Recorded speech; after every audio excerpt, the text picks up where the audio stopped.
Assalamualaikum warahmatullahi wabarakatuh. Kembali lagi bersama saya di Perspektif. Pejabat Wali Kota Tasik akan dilantik tanggal 15 November tahun 2022. Tentu saja pejabat ini memiliki peran yang sangat strategis sekali. Wajarlah jika masyarakat Kota Tasik banyak menaruh harap dengan keberadaan pejabat wali kota ini. Wajar pula jika masyarakat Kota Tasik menanggapi secara pesimistik, meragukan kehadirannya, mengingat beratnya beban pekerjaan yang harus dia lakukan. Apakah pejabat wali kota ini mampu melepaskan kota ini dari predikat kota termiskin di Jawa Barat? Terlebih, pemerintah Kota Tasikmalaya dari masa ke masa, dari periode ke periode, seperti kedodoran dan terengah-engah untuk mewujudkan visi besarnya di RPJP Kota Tasikmalaya yang bermimpi menjadi kota termaju di Jawa Barat pada tahun 2025. Waktunya sangat singkat sekali. Tinggal 3 tahun lagi berjalan. Lantas, apa yang harus dilakukan oleh PJ Wali Kota nanti? Kebijakan strategis apa yang harus dia keluarkan? Tentu saja tidak semuanya kebijakan mesti dia lakukan.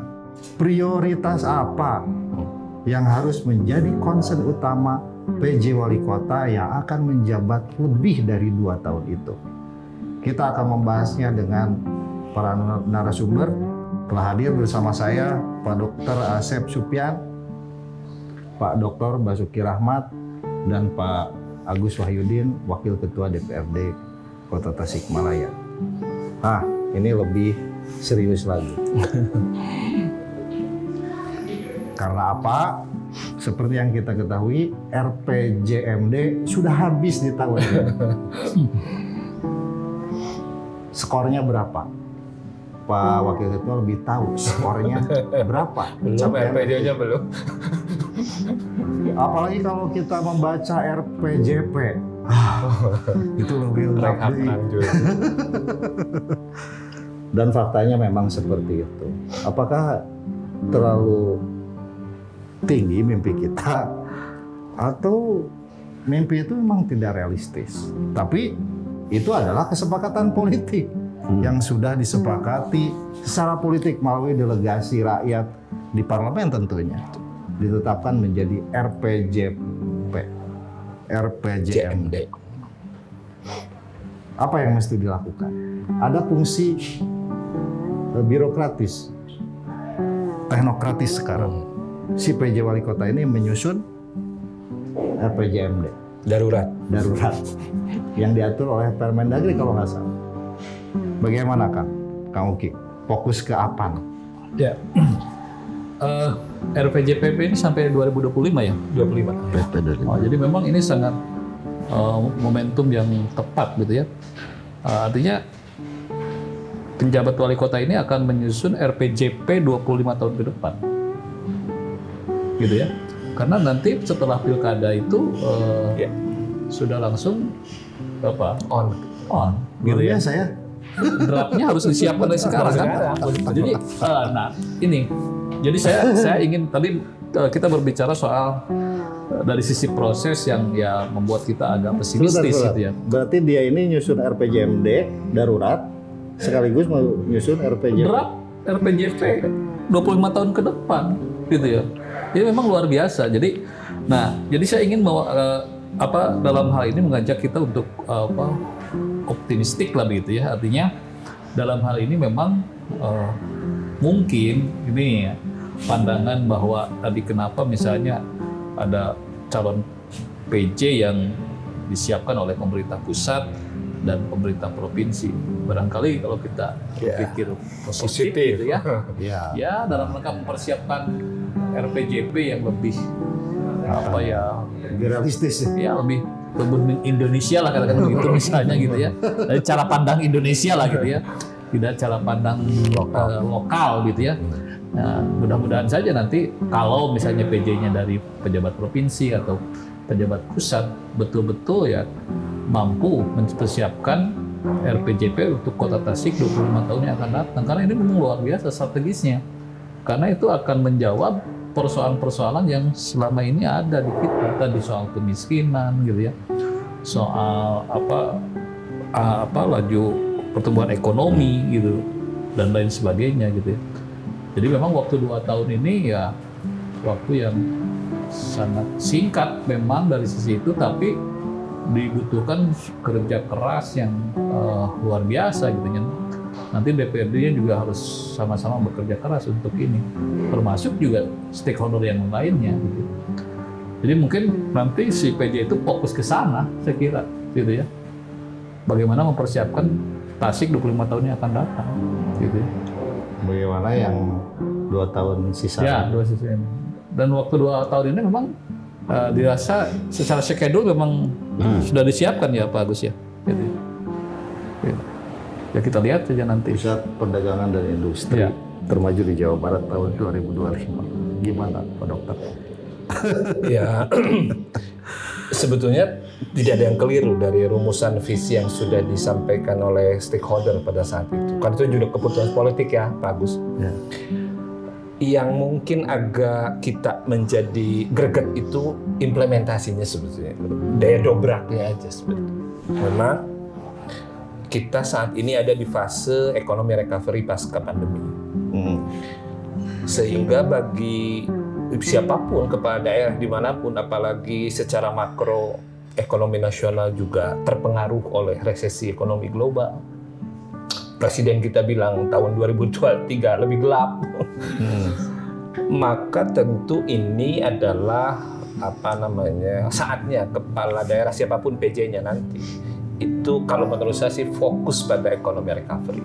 Apapun nanti implementasi.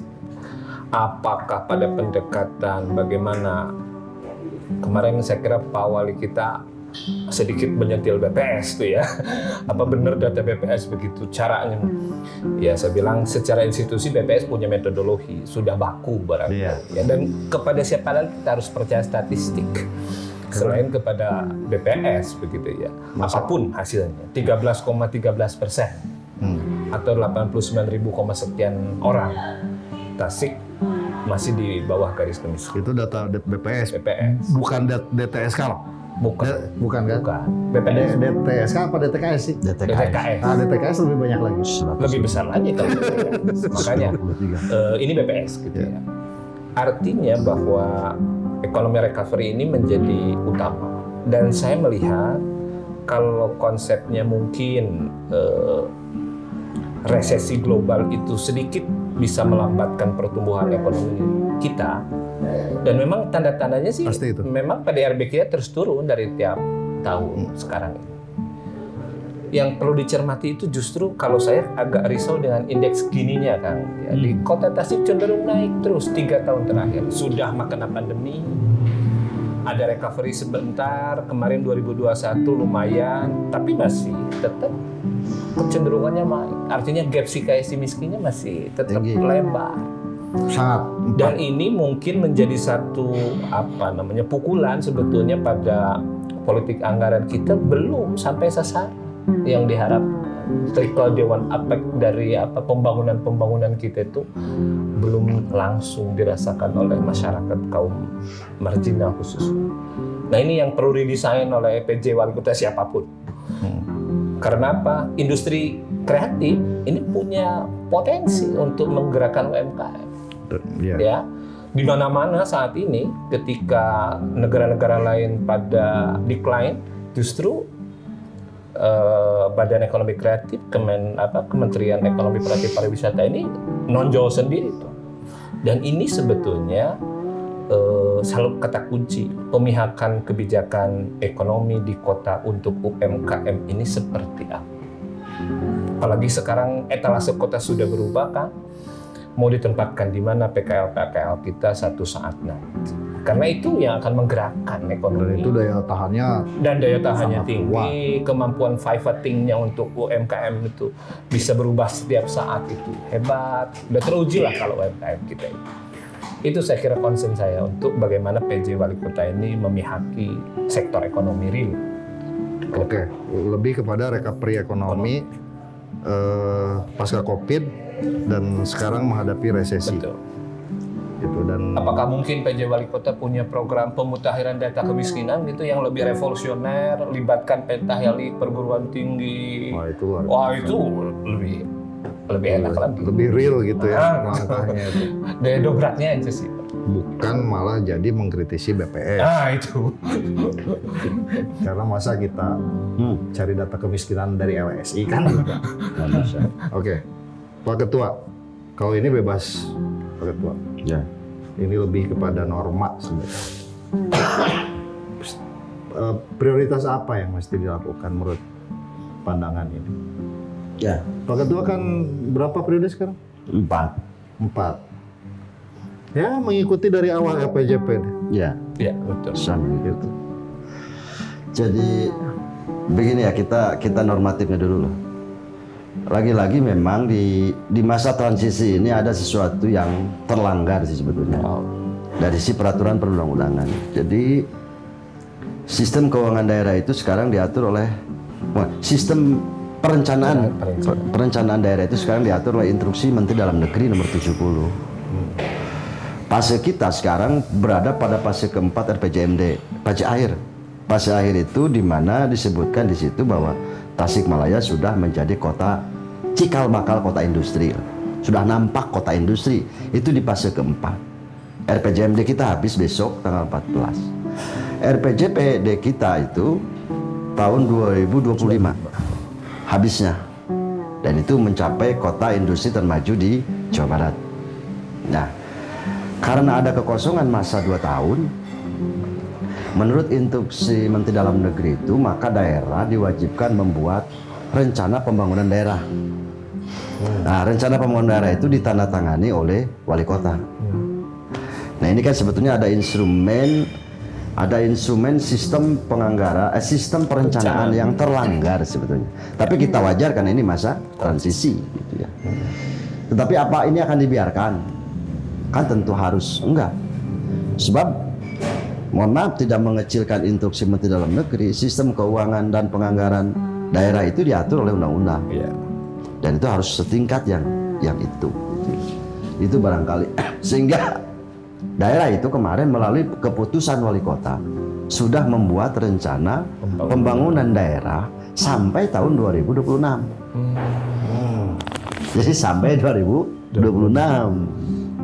Di mana RPD ini juga disyaratkan memang mengacunya kepada RPJMD, mengacunya kepada RPJPD. Tapi secara pasti teknokratiknya kita juga tidak tahu karena DPRD juga hanya bagian yang terlibat dalam FGD saja. Karena itu full kewenangan pemerintah. Oh itu nggak diparipurnakan? Enggak. Nggak jadi perda? Enggak, dia perwal code saja. Perwal saja. Saya lebih mengerti ya. Oh, Jadi bisa itu, gitu ya. ya. Malah saya lebih berbahaya ini menurut saya gitu ya. Ini berarti kota Tasik ini benar-benar dalam kondisi transisi. Transisi total. Seperti darurat gitu ya, gitu ya. Artinya sama saja kan dengan begini. Jadi si PJ Wali Kota ini diberi cek kosong untuk berbuat apa saja kan dengan RPJP rencana itu. RPD itu kan cuma 2 tahun dia diberi kewenangan. Kamu bikin terserah kamu mau apa kan kasarnya begitu. 3 tahun. Kan ya DPD nggak terlibat dalam ini gitu ya. Enggak, dia hanya sosialisasi. Ini yang saya tadi kan kembali ini soal paradok gitu ya. Karena kan RPJMD itu ditetapkan oleh Perda. Betul. Kalah oleh Instruksi Menteri Dalam Negeri. Kita lihat hierarki perundang-undangan itu kan nggak ada itu Instruksi Menteri Dalam Negeri itu di mana itu posisinya gitu. Di bawah PP itu Perda. Iya, gitu loh. Ya. Jadi itulah saya bilang ini berbahaya gitu ya. Kalau memang nanti ini tanpa kontrol gitu ya, udah saya kira berbahaya sekali. Karena ini kan nanti si rencana ini kan harus dianggarkan, pakai anggaran kan? Ya. Anggarannya kan bisa ke sana semua. Sekarang prosesnya sudah sampai mana Ketua? Sudah selesai. Sudah selesai bulan kemarin. Sudah di Perwal Kota. Sudah perwal dan DPRD sudah menerima sosialisasinya. Sudah ada sosialisasinya ke DPRD perwal itu. Memang di perwal itu gambarannya persis seperti RPJMD. Tetapi tentu hanya instrumen yang menaunginya, payungnya saja.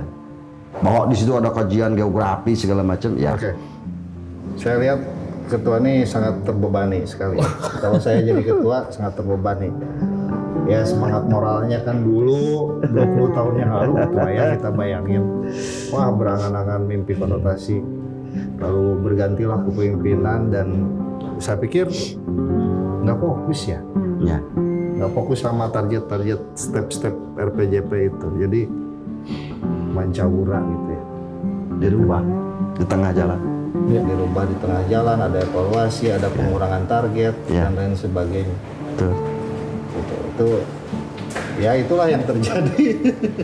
Dan faktor pandemi juga ikut mengganggu konsentrasi. Ya ada alasan sekarang. Ada alasan. Pandemi kan pemerintah pusat juga begitu. Kan tadi visinya Tasik menjadi kota industri termaju di Jawa Barat. Itu kan sudah pasti nggak akan tercapai. Tidak tercapai. dengan sisa waktu yang tinggal 2 tahun lagi gitu ya. Makanya kemudian mungkin inilah yang bersama ya jadi. Ya. Padahal ya kita kan nggak tahu apa-apa kok kita jadi salah. Tidak bersama juga sih. Kegagalan siapa gitu? Ya, kan pertanggungjawaban itu yang membuat visi misi itu. Kalau kami sudah membuat yang terbaik di Dewan itu. Oke. Atau mungkin ini Kang Muhadjir, atau mungkin Kang Uki dengan RPD ini selama 3 tahun ya Kang, 3 tahun ke depan ini maka mengundang DPRD perannya untuk agak kuat melakukan kontrol. Karena tadi betul-betul kan kita out of context betul. Dulu mah kan namanya RPJMD partisipatoris dari bawah, melibatkan sebanyak stakeholder. Nah sekarang kan ujuk-ujuk, mungkin teknokratis aja mungkin. Teknokratis. Iya Kak. Partisipasi mah ada sih, tapi ya tertentu kan. Iya. Jadi sekarang tuh ya murni teknokratis saja. Teknokratis Tidak dan melalui. itu berpatokan kepada rencana kerja dinas. Oh, RKPD ya. Rencana kerja dinas. Jadi kepala dinas masing-masing nyusun rencana Susun, kerja untuk 3 tahun. Luar biasa ya. Dan kalau dilanggar pun nggak apa-apa. Ya itu memang di instrumennya belum ketemu. Nggak ada sih. beban politik kok nggak di. Ya, artinya tidak ada pertanggungjawaban sih. Oh, yang event tahunan nggak ada ya? Ya seperti apa loh, mereka juga tidak dibuat di. Mungkin kalau ke depan yang setahun ini, nah mungkin tahun depan bisa diatur lah. Pertama, ya. Mungkin gitu. Kalau tahun ini saya kira tidak diatur cara pertanggungjawabannya seperti apa. Ya artinya pertanggungjawaban PJ itu kan bukan ke kita, Ke menteri, ke atas. bukan ke DPRD. Bukan ke DPRD karena itu aturan. Instruksi Ya RPD itu juga tidak memuat itu sih. RPD juga tidak membuat bagaimana. Apakah memang saya juga masih bingung nih. Nanti itu setelah tahun anggaran berakhir itu seperti apa mekanismenya? Kan sekarang ada 3 ya. Mekanisme keterangan pertanggungjawaban ke DPRD, keterangan pertanggungjawaban kepada masyarakat, dan RPPD yang pertanggungjawaban ke pusat. Kan 3 instrumen itu yang dilakukan oleh Pemkot selama ini pasca hilangnya laporan pertanggungjawaban gitu ya. Nah di akhir masa jabatan kan sudah hilang tuh pertanggungjawaban itu sudah hilang, yang ada tahunan. Dalam 5 tahun kita mencapai angka 70 berapa? 73%, 30% keberhasilan kita baik dari sektor pendidikan 3 aja EPM gitu ya. Nah oleh karena itu di RPD kita itu muncullah 5 program prioritas. 5 program prioritas itu salah satunya kemiskinan dengan segala aspeknya. yang kedua sanitasi dan kebutuhan dasar air bersih, yang ketiga infrastruktur, yang keempat SDM. SDM masih fokus di situ, dan yang terakhir itu sosial. Nah, karena ada kewajiban daerah sekarang itu 4 miliar untuk menganggarkan persoalan sosial karena menyangkut resesi itu. Nah, memang kalau ditanya tadi oleh Kang Asep misalnya, data kemiskinan kita itu tidak salah juga BPS misalnya. Yang harusnya ke depan itu seperti kalau PJ dari atas itu dengan segala ilmu yang dia miliki, anggaplah Gatot Kaca yang bawa panah itu, konta, senjata konta itu misalnya bisa membedah Tasik. Salah satunya misalnya tidak juga 89.000 Kang. Kemiskinan Tasik itu sebetulnya ekstrimnya di angka 4,7%. Dan 4,7% itu kalau kita selesaikan dengan APBD itu di angka 8 miliar. BPJS-nya kita beri misalnya, segala macam kita beri. Nah, tinggal yang sisanya ini yang dari 13, sekian diambil 4,7. Nah, itu yang perlu pelatihan. Upskilling. Skill itu yang kemarin di program apa namanya? Wira Usaha Baru itu memang mohon maaf melenceng dari sasaran. Filosofinya artinya melenceng itu. Programnya bagus, cuma sasarannya terlatih, outputnya yang tidak nampak.